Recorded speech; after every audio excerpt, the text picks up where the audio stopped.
Ya, pemirsa, untuk mengetahui update terbaru, kita langsung bergabung dengan rekan Cinta Zanidia dan juru kamera Nova Maulana langsung dari gedung KPU Jakarta Pusat.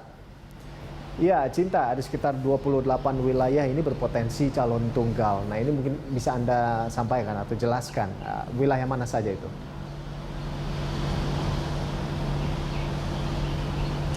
Ya, Rolando, setelah KPU telah menutup periode pendaftaran bakal pasangan calon untuk Pilkada tahun 2020, per hari ini KPU sudah mencatat adanya 730 bakal pasangan calon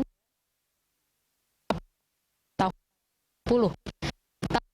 Tersebut memang masih bersifat sementara karena masih banyak mekanisme yang akan dilakukan KPU RI sebelum akhirnya mengumumkan seluruh nama yang sudah pasti akan berlaga pada Pilkada tahun 2020.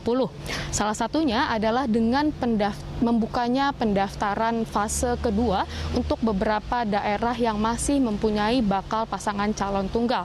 Pasalnya, per hari ini KPU sudah menemukan adanya 29 daerah yang tersebar di 15 provinsi dengan bakal pasangan calon tunggal.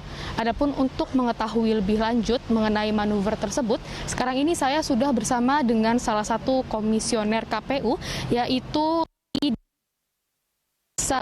Sandi.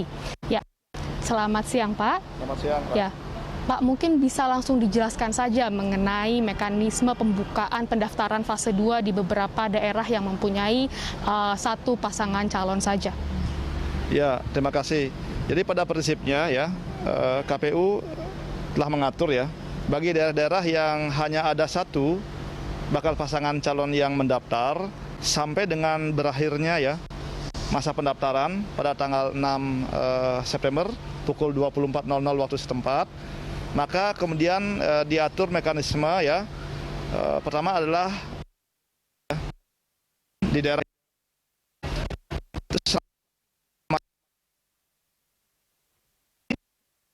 selama 3 hari juga.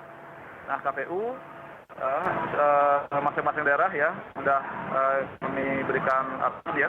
KPU RI juga sudah melakukan rapat diskusi dengan provinsi dan kota yang hanya ada satu pasangan calon. Nah, tentu kami berharap agar tahapan ini berjalan dengan baik ya, dengan efektif. Kemudian ketentuan-ketentuan mengenai tata cara pendaftaran, termasuk tentang syarat pencalonan dan syarat calon ini diharapkan dilaksanakan dengan baik. Selain itu kami berdasarkan evaluasi yang kita cermati selama masa pendaftaran sebelumnya, KPU mengingatkan ya, terutama bagi jajaran kami di daerah untuk tetap ya melaksanakan protokol kesehatan. Demikian juga bagi bakal pasangan calon partai politik pengusung maupun masyarakat. Jadi ini satu hal yang sangat penting untuk kemudian tahap bisa berjalan dan kita semua pada sehat. Lalu Pak, mengenai mekanisme tadi sosialisasi ya, itu bisa dijelaskan intinya seperti apa Pak? Jadi sosialisasi itu kan sebetulnya ya dilaksanakan selama masa kampanye.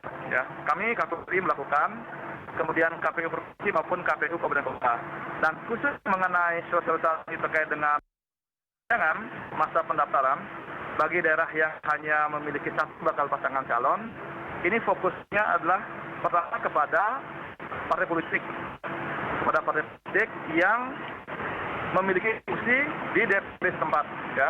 Karena menurut undang-undang, jadi partai politik yang berhak mengusulkan bakal pasangan calon adalah partai politik yang memiliki kursi di DPRD berdasarkan hasil pemilu terakhir. Selain itu, yang kedua adalah bagi calon perseorangan ya, siapa tahu di daerah yang bersangkutan serta ada bakal pasangan perseorangan yang sudah memenuhi tapi belum daftar. Dan lebihnya tentu kepada masyarakat, karena masyarakat ya, sebagai modal utama yang nanti akan memilih ya, terutama bagi mereka yang sudah memenuhi syarat, juga harus tahu karena pada saatnya mereka lah yang akan memilih masing-masing calon ini di TPS nanti. Ya Pak, jika dalam periode pendaftaran kedua ini sudah dibuka tetapi tidak ada calon yang akhirnya mendaftar kembali, berarti hanya satu pasangan calon saja ya Pak? Ya. Itu bisa dijelaskan mekanisme pilkadanya seperti apa Pak? Jadi begini, setelah dilakukan perpanjangan, nanti KPU akan melakukan evaluasi kembali ya. Dan melakukan evaluasi kembali ya terhadap dua hal. Pertama, berapakah jumlah bakal pasangan calon yang mendaftar di daerah tersebut ya. Jadi nanti apakah ada penambahan atau tidak. Nah, jika tidak ada penambahan maka dilanjutkan dengan tahapan verifikasi lebih lanjut ya terhadap dokumen. Dokumen dalam hal ini tentu adalah syarat calon. Mengapa syarat calon? Karena syarat pencalonan itu memang wajib lengkap dan memenuhi syarat pada saat pendaftaran ya. Nah, di situ akan dilihat.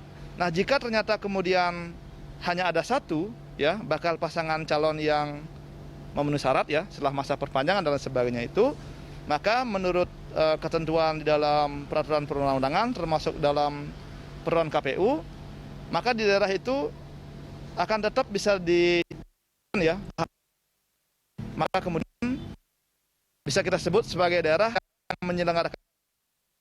Ketentuan ini bukan hanya pada pilkada 2010 ya, dan pilkada sebelumnya misalnya pilkada 2018 ya itu juga sudah terjadi. Nah, tinggal kemudian bagaimana masing-masing pihak ya mempersiapkan diri sehingga apapun ya opsi atau pilihan-pilihan yang terjadi di masyarakat semua bisa dipastikan ya berjalan dengan baik sesuai dengan ketentuan yang ada. Ya, Pak, ini kan sekarang menurut data terakhir sekarang yang calon yang ternyata positif terjangkit virus corona dari 37 orang sekarang sudah 46 orang. Ini mekanismenya seperti apa? Apakah mereka akan didiskualifikasi atau seperti apa? Jadi aturannya ya bahwa bakal pasangan calon yang ternyata hasil swabnya positif COVID ya itu memang tidak menggugurkan pasangan calon yang telah mendaftar sepanjang persyaratan sudah dipenuhi. Artinya syarat-syaratnya sudah dipenuhi ya. Nah, diatur dalam peraturan KPU mereka itu nanti ya melakukan upaya apakah isolasi mandiri ya atau karantina dan sebagainya itu sesuai dengan protokol kesehatan. Nah, kemudian selanjutnya ya melakukan hasil swab kembali ya.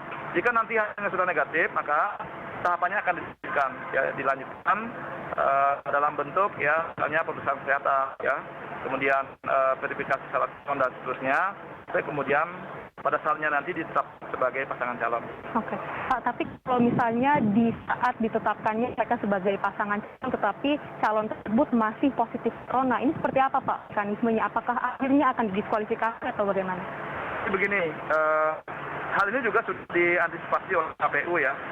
Jadi bisa jadi nanti bagi calon yang memang negatif hasil swabnya ya, jadi pada saat dia mendaftar di KPU memenuhi persyaratan pencalonan dan syarat calon, lalu diberikan surat pengantar untuk pemeriksaan kesehatan. Tentu bisa melanjutkan tahapan ya. Dia bisa mengikuti pemeriksaan kesehatan, dilakukan proses verifikasi, kemudian ditetapkan sebagai pasangan calon. Setelah ditetapkan ini tentu ada tahapan berikutnya yaitu pengundian nomor urut ya. Itu. Nah, bagaimana dengan calon yang positif ya? Jadi nanti peraturan KPU itu bisa jadi dia akan menyusul kemudian tahapannya, akan menyusul terkait dengan penentuan nomor urutnya ya. Nah, mekanisme ini ditempuh karena memang sebagaimana saya sampaikan tadi, aturannya bahwa COVID ini tidak digugurkan ya.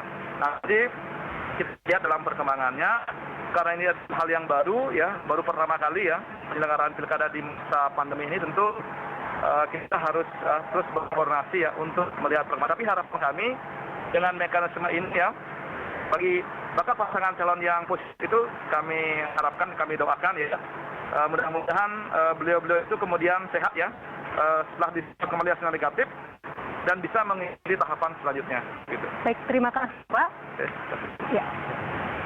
Ya, itu dia tadi wawancara saya di KPU RI mengenai mekanisme pilkada serentak pada tahun 2020 ini. Kembali pada Anda di sini. Ya baik, terima kasih Cinta atas laporan Anda dan selamat bertugas kembali. Ya pemirsa, demikian tadi rekan Cinta Zanidia dan juru kamera Nova Maulana melaporkan langsung dari gedung KPU Jakarta Pusat.